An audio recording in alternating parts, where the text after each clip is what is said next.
దేవుడు కోరుకుంటున్న విధములోనికి మనము తేబడడానికి ముందు మన జీవితంలో ఎన్నో శోధనలు మనల్ని ఆవరిస్తాయి.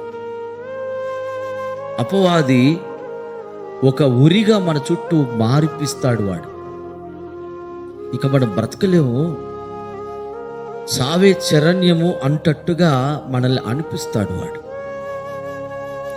ఊపిరి ఆడనంత కోపం మనల్ని కట్టలు తెంచుకుంటుంది.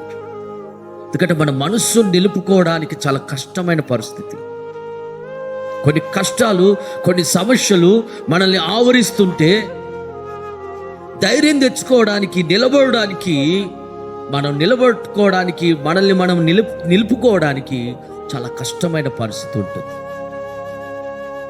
కానీ మీకు ఒక మాట చెప్తున్నాను ప్రియమైన బిడ్డలారా, దేవుడు ఒక మాట మనతో మాట్లాడుతున్నప్పుడు ఆ మాటను మన హృదయానికి, మన మనసుకి, మన శరీరానికి, కృంగిపోయిన మన బ్రతుక్కి ఒక ఆదరణకరమైనది గాను, ఒక ప్రోత్సాహకరమైనది గాను, మనలందరినీ నడిపించే మాటగా ఆయన మాటను మన హృదయంలో నిలబెట్టుకోవాలి.